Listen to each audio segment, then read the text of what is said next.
Hey guys, it looks like everything is going pretty well. Good show, good show to the Scotch for Dummies. Always entertaining, and had a good time as always.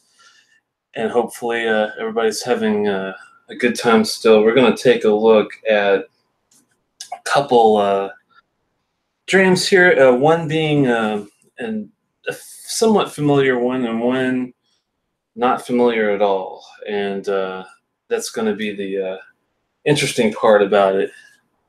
Hey, Tom. I hope I didn't cut them off short on their video when they were closing it down. I was trying to time it just right. So if you guys weren't done yet, I apologize. Um, I try to get some things together before I turn the feed on and all that stuff. You know how it goes. But yeah, we're going to take a look at a new, a new one to me, and it was unopened until I just opened it a little bit ago and let it sit and stew a little bit. Gonna look at one that's one of their private editions. It's Glenmorangie, and this is the 2016 Milsean, which I've had the to sale, which is the 2015, the 2018, the Spios for this year, and the Astar, which I don't think was a private edition. It was kind of more of like a special edition of some sort. But and I've had a few other ones. I'm not a big fan of the core Glenmorangie original because it's so light. But I love the Lasanta, the Quinta Rabanne, and the Nectar. And I have had good luck with the private edition so far. So I figure, what the hell? This one should be interesting. Now, I have heard that this is going to be on the sweet end of the spectrum. And when you get a box like this, man, it's like, wow, they didn't hold anything back. It looks like a candy shop. So I'm not surprised if it's going to be on the sweet side of things. And Glenmorangie is notorious for kind of, sticking to that area. Tamar says, I was told that Glenmo is very similar in cast to the Grooves. Both use South American red wine casks heavily charred. Oh, interesting.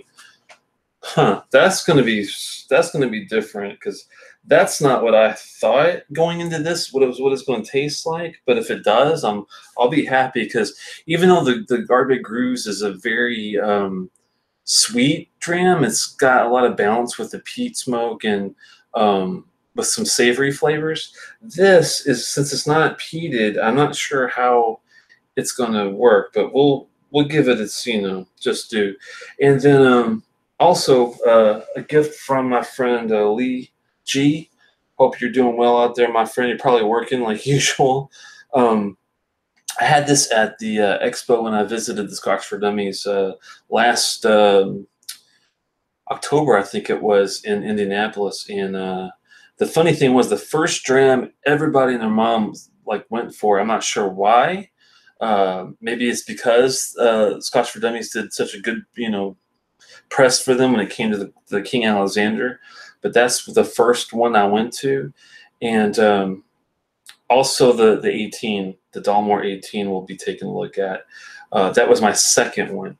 Now, I'll be looking at first I'll be looking at it, and then after I kind of give you a taste of what I get now, I'll go back and look at my notes from last year and see how different they are. If I think it's the same quality, if after trying almost 200 different drams of Scotch from different distilleries, if my palate's if my tastes have changed a little bit. Like, for example, when I first had the Bowmore 15 Darkest, it was one of my favorites. And now when I go back to it, it's not bad. It's just that I don't know if I would give it as high of a score as I did before, because Bowmores typically, to me, have more of a thinner mouth coat than I like now. It's not as oily or as heavy as I wish it was. But, the Doris Moore is really nice. It's got a heavier mouth coat. So not all Bowmores are light or thin. I should say they're not light on flavor. They're thin when it comes to the mouth coat. But some of the other ones, like the 18, it's pretty good, but it still has a thinner mouth coat to it. So you kind of have to be in the mood for that if you're going to go with that. Yeah, the water miser. As sad as that is. Hey, Rob, thanks for stopping by, man. Hope you're having fun. Well, without further ado, let's take a look at some notes on the, as far as not the tasting notes, but the cast type notes on this Milsean, which is Gaelic for sweet things. So it kind of tell you out of the gate, this is what you're in for. So be ready. This guy is going to be from ex-bourbon oak specifically, and retoasted ex-Portuguese red wine barrels. Very particular. And I was reading, I kind of glanced at some notes of a friend that took a look at this already, I think from previous year, and he specified the differences between like a port cask, like a Portuguese, like a port wine, which is the way he explained it. I believe it was fortified, but this is going to be not fortified. It's going to be the retoasted ex-Portuguese red wine barrels, which I guess is not as strong with the alcohol, and that's why this is still sticking with. I think it's a 40. Let me see. What is this got? 46. Yeah. So the if it was with the port wine, it would be probably a higher ABV. It would probably be like either drier or more acidic, maybe. But this guy is, I think, like Tom was saying, it's more toward a just a standard red wine from a specific area. I'm not sure if it's. I think it's Douro. Yeah, it's the Douro Valley region, which I am familiar with because one of the bottles, it was the this red wine cask matured Kilhoman I really enjoyed. That's from the same valley that I really, really liked. Don't confuse it with the Ribeira del Duero cask from Spain, I think it is. I'm hoping I get that right. It's kind of confusing because Douro is used in Spain and Portuguese, which is kind of weird. This is the Douro Valley of Portugal as well. So the Ribeira del Duero casks from the Octomore that I did not like were from Spain, actually. These guys are from Portugal, and this one should be a pretty damn good, I think a pretty damn good experience if it's done right. And Glenmorangie surprisingly hasn't steered me wrong. I wasn't a huge fan of the Signet, especially for the price, but their middle of the road stuff and these private editions have been hitting it for me. So maybe we'll get lucky with that. It seems like it does pretty well for sweet heads like myself. Like I like peat, I like smoke, but I also like a good sweet dram sometimes. So it doesn't really scare me when people say that it's extremely, on the sweet side of things. But we'll see what we get out of this. Hey, Swami, I knew you couldn't resist from doing the Dalmore 18, your favorite distillery. I knew you'd be there with bells on. Oh, and yes, I'm doing the candy stripers. I think you guys call them peelers up there in Canada, if I remember that correctly. Swami, don't you guys call them peelers? Strippers up in Canada, if I'm not off. I think I was reading that recently. Which is kind of weird. Why would you call them peelers? Because they're peeling off their clothes? I don't know. Here's something else, man. Yeah, I'm going to follow this up with a dram of the old Dalmore 18 and see how that goes. Hopefully this is not a train wreck. A train derailment would not be a good situation to be in right now. So let's take a look with, let's see what we can get out of this guy. I do not have my chips nearby. Let me get a little quick thing of chips. Sorry. Let's see here.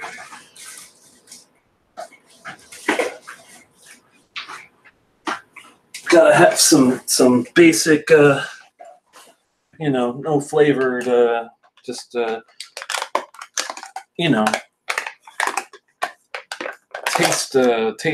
taste blockers, taste relievers.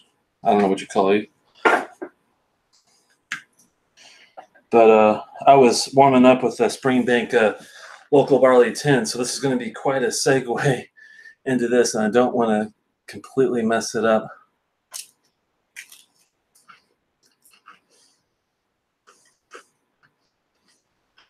I'm sorry to eat in front of you guys.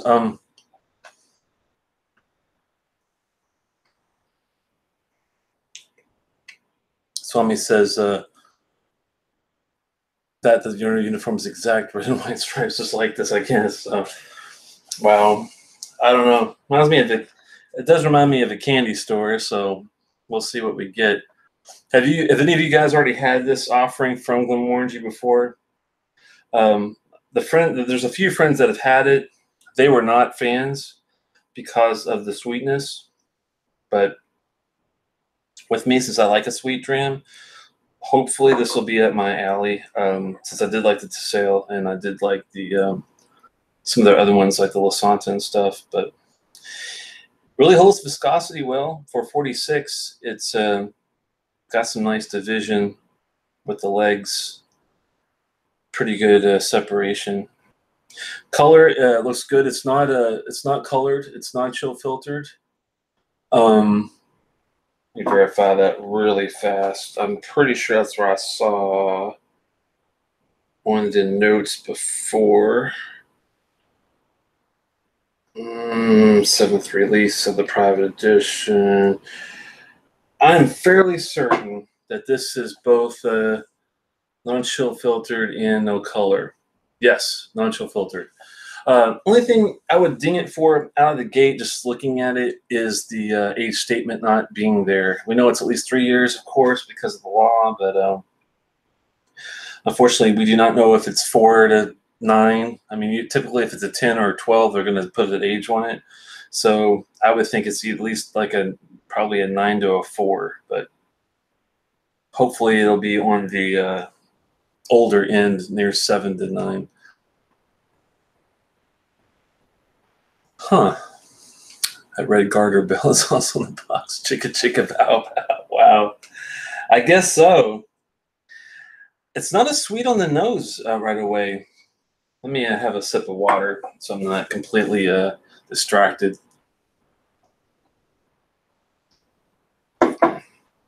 By anything with the flavors from before. I mean, there's sweetness there, but there's also some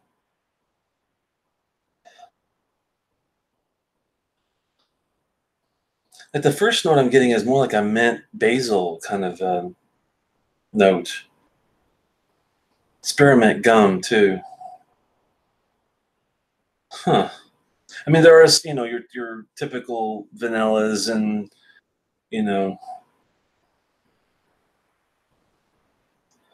there's some fruit. I'm trying to discern if it's either oranges or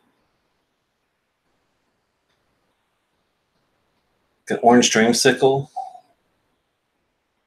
But that mint is really on the heavier end than the fruit. It's more herbal, surprisingly, for me, right off the gate. Not a bad thing. It's a nice, pleasant spearmint peppermint mix of flavors. Huh. Watch the palate be completely different. It's a little airy though. It's not a. I wish the fruit was a little more prevalent. Like Mytholeptus kind of still on the nose. It's surprisingly herbal. Drop of water might help, but we'll go neat first. 46. I'd hate to put anything on it. It might bring out some sweetness. Sometimes though, it brings out more of the herbal and floral qualities that I'm not really into. So hopefully, it won't ruin it. But let's have a sip.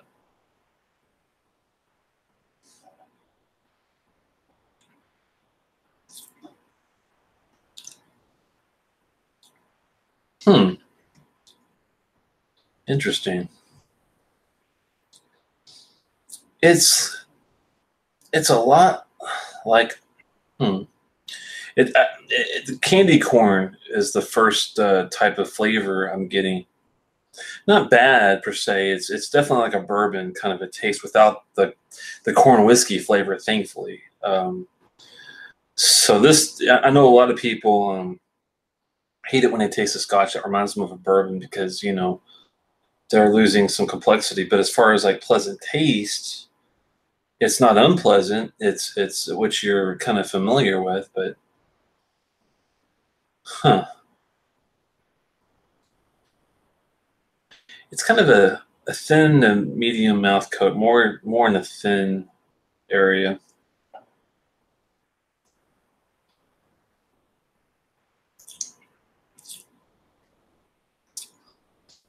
It's got some sweetness to it, but I'll tell you what, I'm gonna let it, you know, sit a little bit. I'm gonna add a couple really small drops of water, see what we get.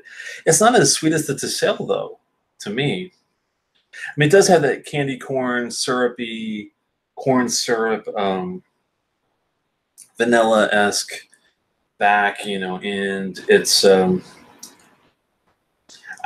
I get more of the almost like a cough drop Hall's mentholyptus kind of feel with it than I do a sweet like the Tisselle will remind me of like an apple strudel, like with lots of great spices and stuff. This is a bit different. It's to me, it's not as sweet, which is weird from what the other guys were saying. But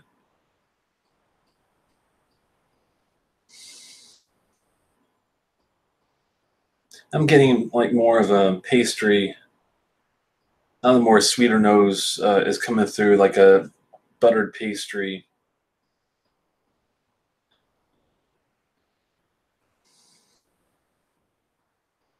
Anybody else had this one? I'm looking to see.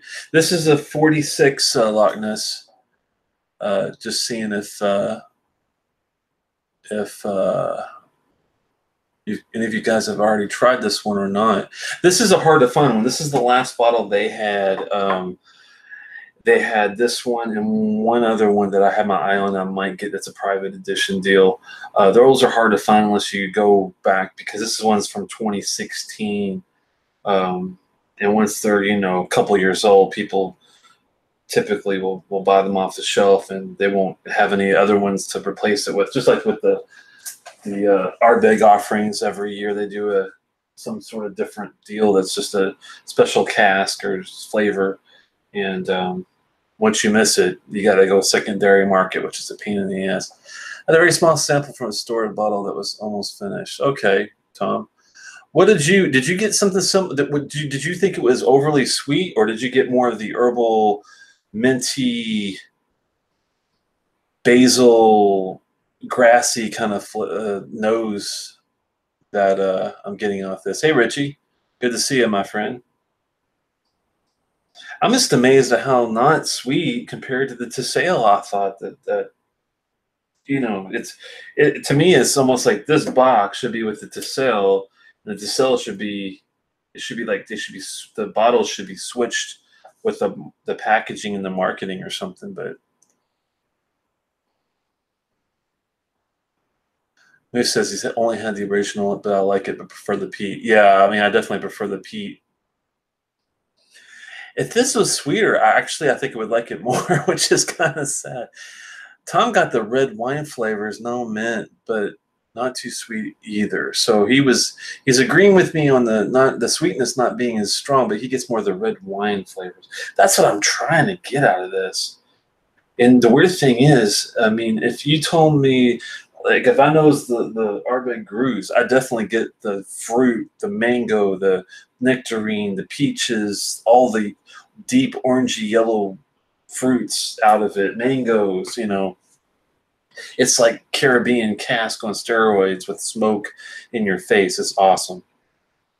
This is a completely different beast. There's no smoke, peat, of course, but I mean, I do get some oranges, but it's not like there's so much of more of the herbal things going on with the oranges that that's what's blocking, I think, a lot of the fruit aspects from this. But let's give it a couple of drops here and see if we can get something more out of it, because I feel like I'm missing something. But with these guys, you never know. It just might be what you get out of this particular dram versus somebody else. We just went with a couple drops. Lee, don't freak out. It's all right.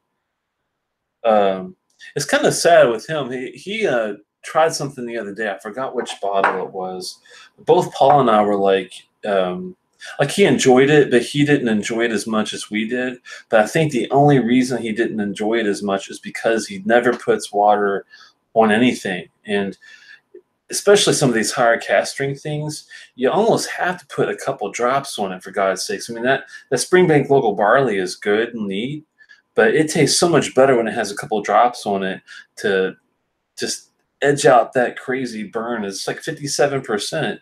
Same with, you know, a Corey Vrecken or, you know, anything that's kind of on the hotter edge of stuff. A couple of drops is not going to kill the flavor. It's actually going to kind of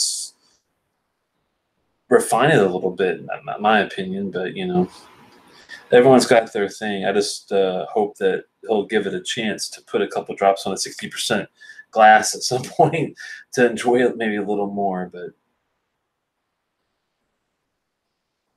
it's so herbal. It's so crazy. Maybe it's just the alcohol that's making me think herbal for some reason. There's a hotness to it. Even at 46, I can smell it. But that fruit is just not coming through. I have to take a look and see. Lee just left your live show now. Did he pop in and leave? Oh, you're just joking, probably. I consider Glenmorangie the best beginner distillery. It's uncomplicated and not intimidating. Yeah, it's a good. I think it's a good starting point for people that are definitely not ready for peat at all yet, or they're not ready for the funk, the awesomeness of Ben Nevis or Springbank, but they know they want to get away from the bourbon and the monotony and just the basic stuff. And they want a little bit of complexity. I think the Glenmorangie is a good start for that too. So I have to agree with you there. I'm really digging deep on this one, guys. This is not as good as I was hoping, to me at least. Hey Lee, good to see you stop by. Your ears are burning because I'm talking about water. Your favorite Iska, as we say in Ireland. Mm.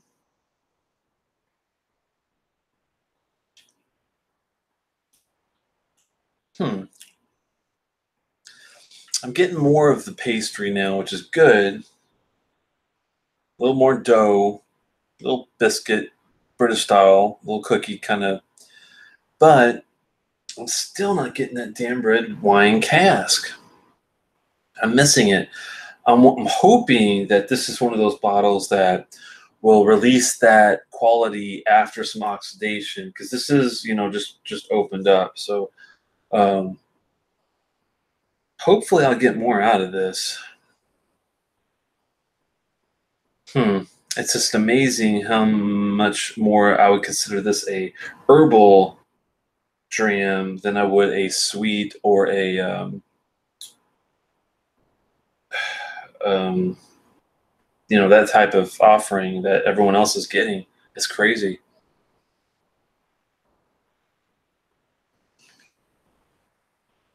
Hey Lee, on the Milsean, if you remember, I know it's been quite a while since you've had it. I know you guys were saying this was really sweet, but did you get a lot of like herbal qualities off this guy? And even the palate, I'm getting like grassy notes and more mint. Slight sweetness, but the sweetness is just not not really there for me like the Tassel was. Even the Spios, I think, had, I mean, even though it was a spicier rye type of dram, I think it had more sweetness too, which is really weird. I mean, the nose, I'm getting the sweetness, but I'm not getting it on the palate hardly at all. I mean, very little.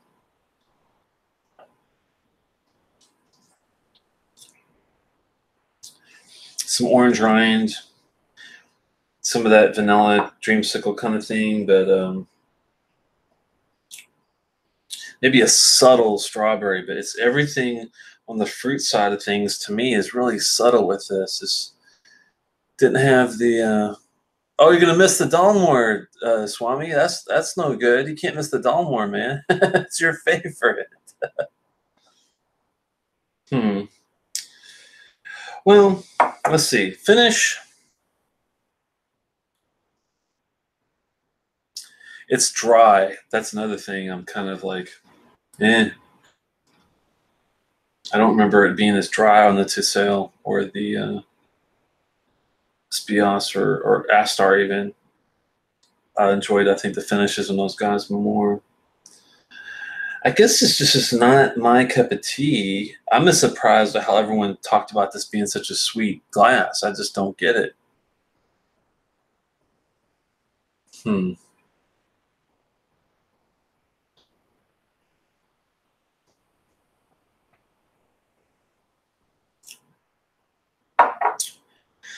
Yeah, I'm gonna have to go, I think, low in this guy. It's just a little too.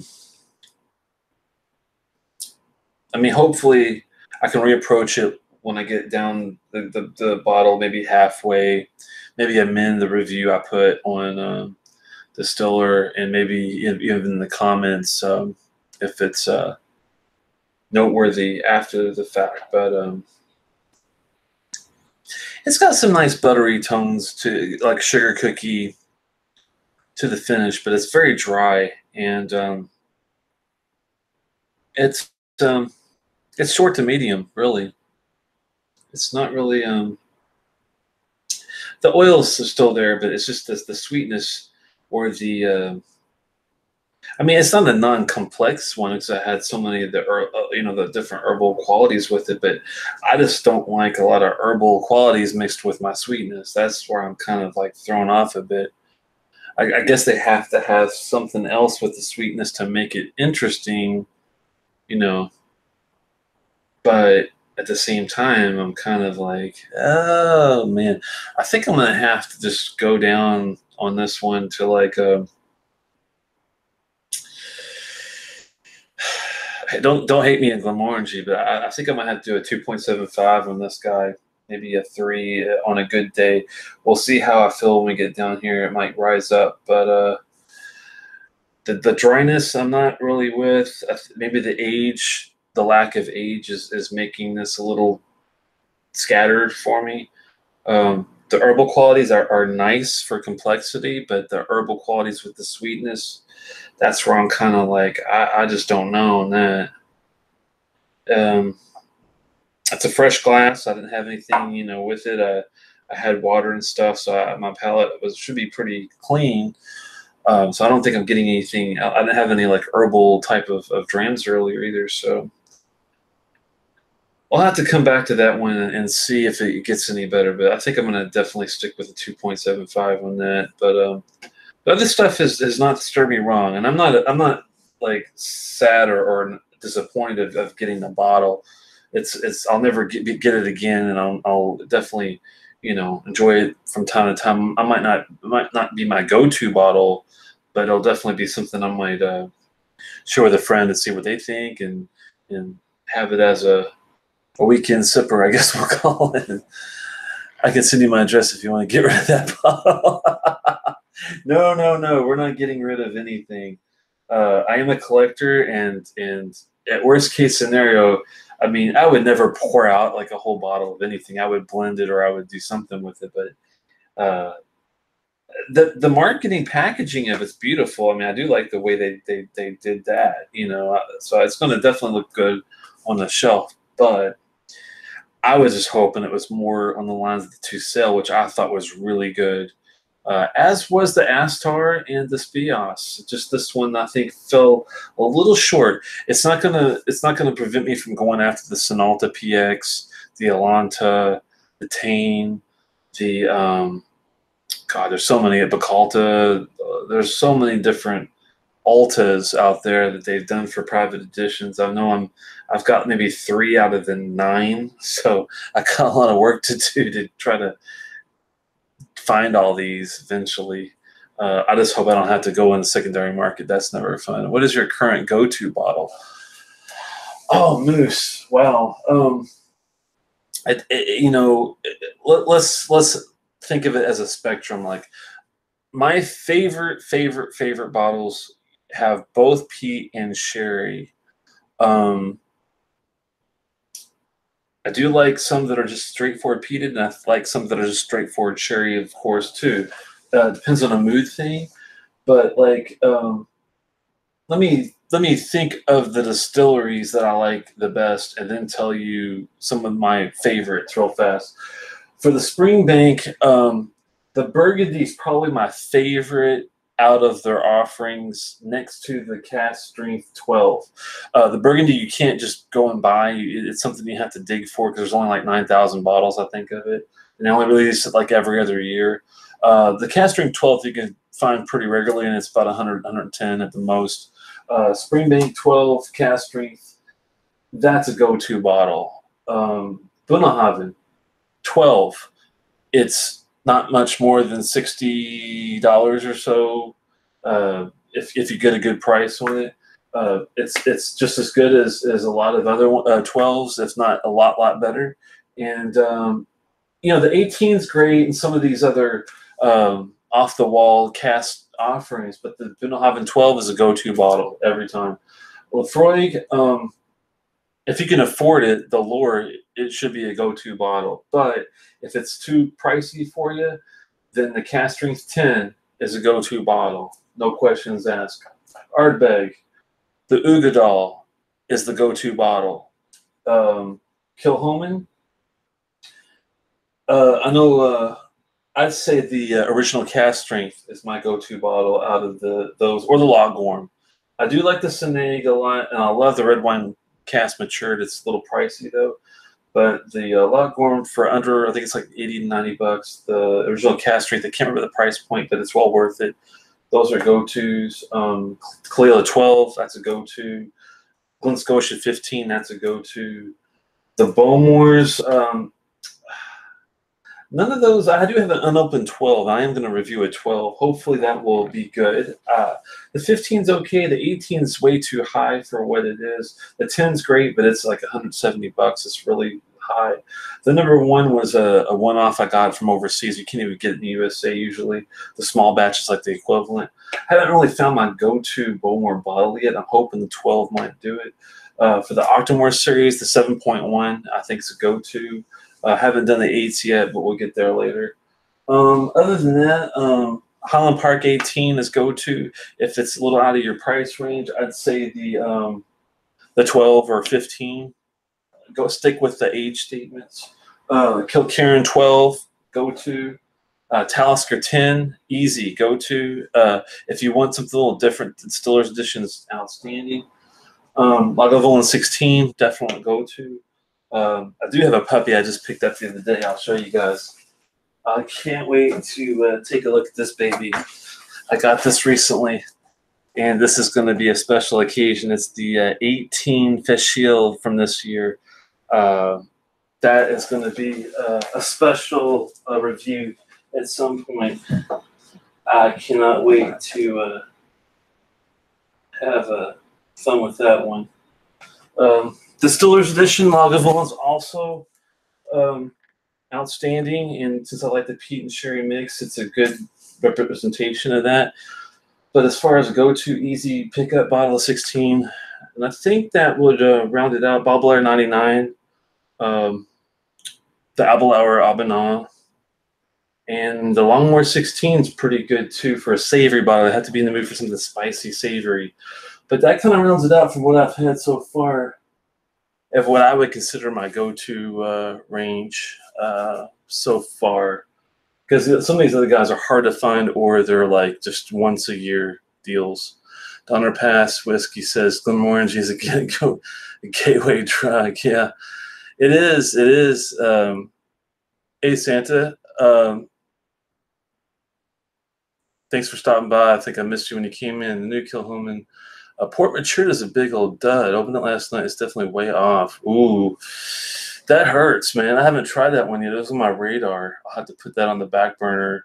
Port maturity with a good Scotch has been kind of it's a tough one. Like that Springbank 19 port, I liked it.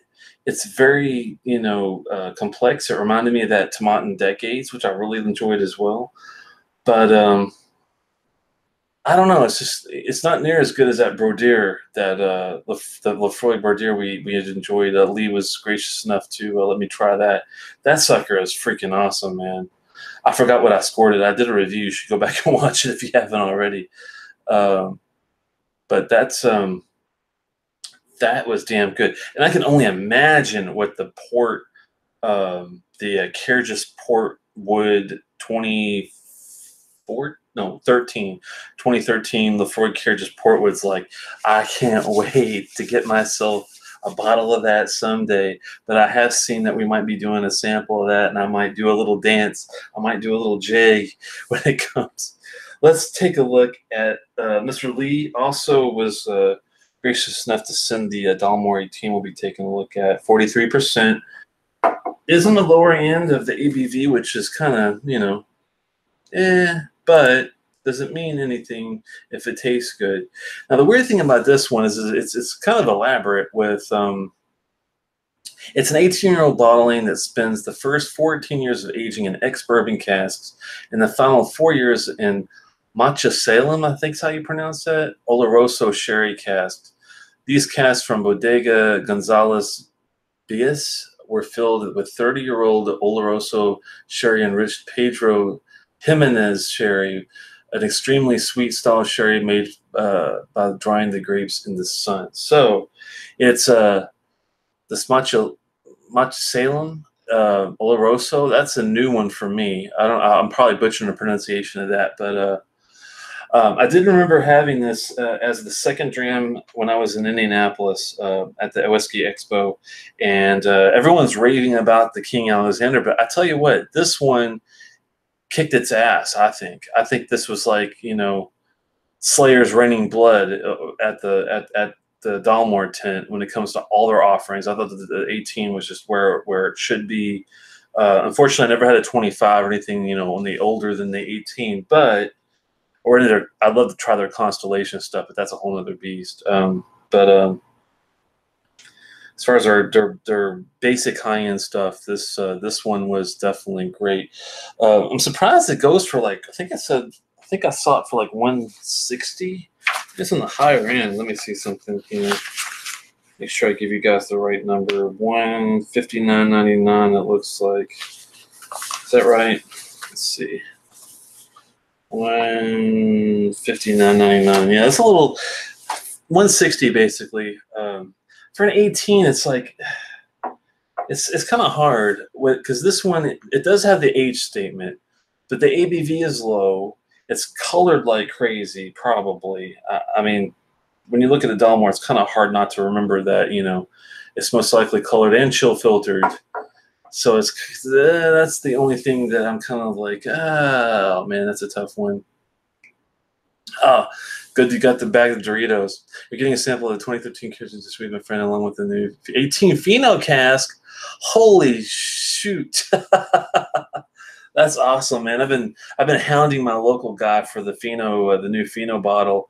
And I'm surprised they didn't have it. They're really good usually because they had the Our Big Grooves like right when it was available. They had the Spios, they had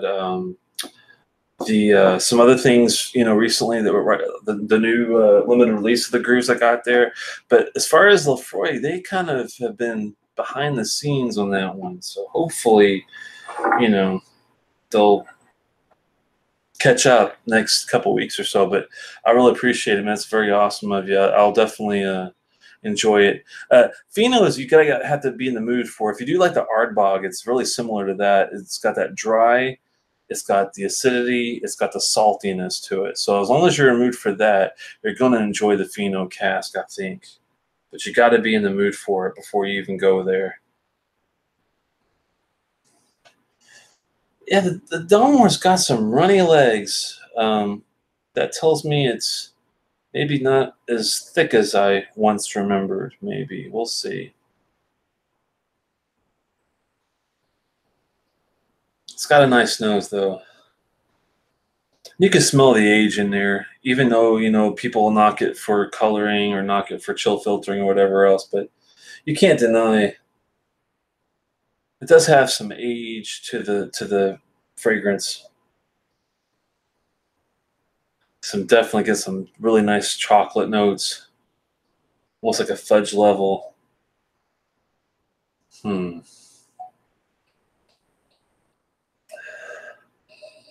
Some like you even get some vanilla, like separate, like white chocolate with the chocolate, and definitely a lot of tobacco. A really nice fresh cut cigar type of. Hmm. Get some cherries in there. Hey J Dub, thanks for stopping by, man. Just taking a look at the Dalmore 18. We just look at that the Glenmorangie Milsean. So if you missed it, please rewind when you get a chance later and take a look at that one. You can smell it. It's funny because they talked about this guy being such a sweet thing, but this one's got, I think, more sweetness, but it's also balanced with the savory dark chocolate, tobacco, the tea bags. There's like some tea in there, some lemons, zest. Say what you want about a Dalmore, man, but this one I think does pretty well. I mean, I would definitely not put the 12 or 15 up with it at all, but sometimes you get what you pay for, you know. I'm surprised how runny it is, though, comparatively to some other drams I've had, but I'm sure the 43 has something to do with that. It's well balanced on the nose, I have to say. It's definitely enjoyable. I love that sherry and bourbon twist, that combination. You can't go wrong in my opinion.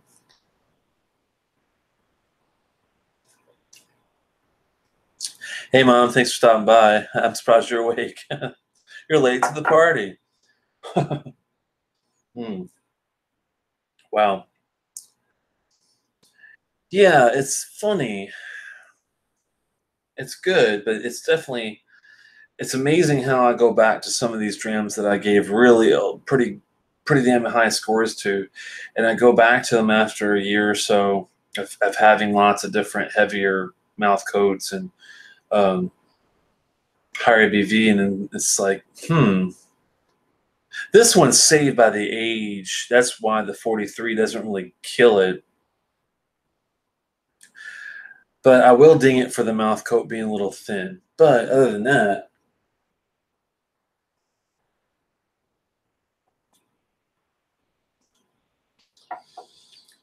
you still get those tobacco, chocolatey notes.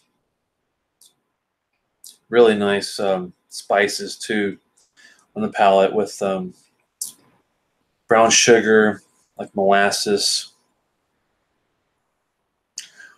some nuttiness like cashews.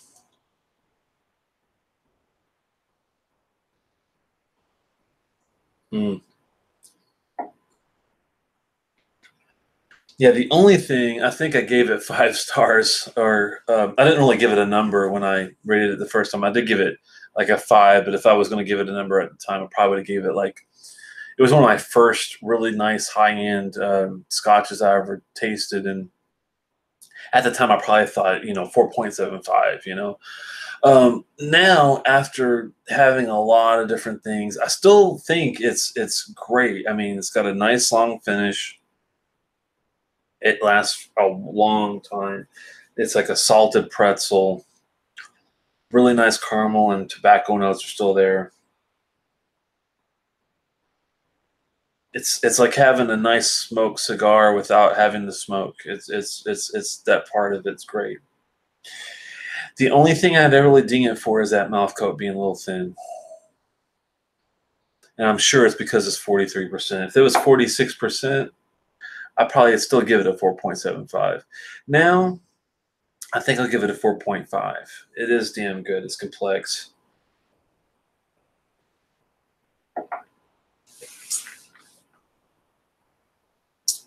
Mom said she had to squeeze in the ball gown and find a pair of heels.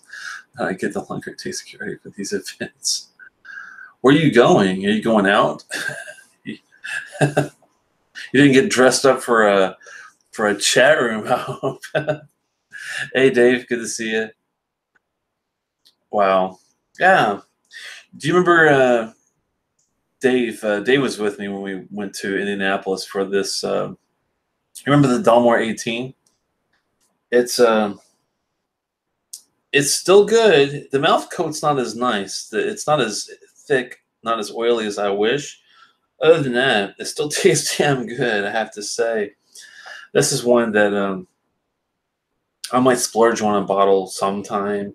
It's just so many other good scotches that I haven't tried yet that I'll get to probably before going back to this guy. But it's funny how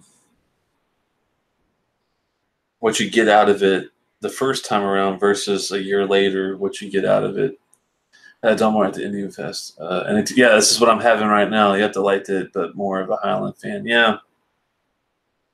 Yeah, this definitely is more for someone that's looking for really rich, deep chocolate fudge, the tobacco, the citrus.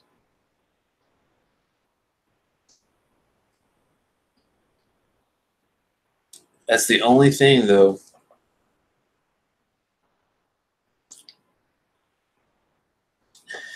Thin mouth coat, but the pretzel, salted pretzel, the really long finish. It's still a 4.5 every day, I'd say. So I'm really glad. Thanks again, Lee, for letting me taste that again. It's been a long time. But it's still a really damn good dram. And if you are going to pick a Dalmore to have in your bar, no joke, I would definitely go for this way before the King Alexander. The King Alexander is a lot more money. It's like $200 minimum, sometimes $300. You can get this sucker for like $160, and I'm saying, oh yeah, smoke. Yes, J-Dub, there is smoke there too. Sorry, I missed this. The tobacco and the chocolate notes are so strong that it kind of, the smoke is along there with it. It's not like a smoke. It's not as smoky as like an Ugadal, but it's definitely along the same realm of quality as of tasting notes. And the 18 doesn't have, it has more of a refined taste because it is 18 years old. So, but there is some smoke there. It's not heavy, but it's light. It's just enough to make it where you're not like feeling like you're, overly smoked, like a Kalila kind of thing. I do like the heavy smoked ones like Kalila, but it's not that far in there. But really like the King Alexander, but you're right, the ROI is tough at that once. Yeah.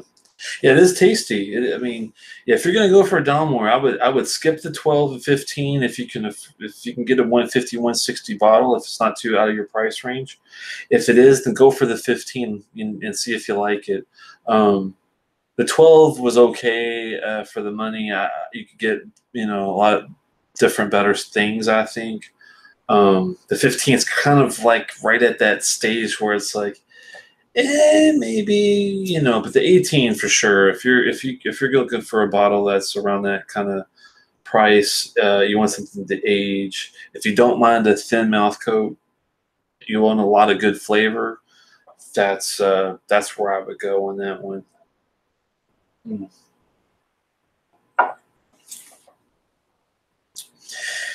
Big difference. I enjoyed the Dalmore 18 a lot more than this guy, sadly.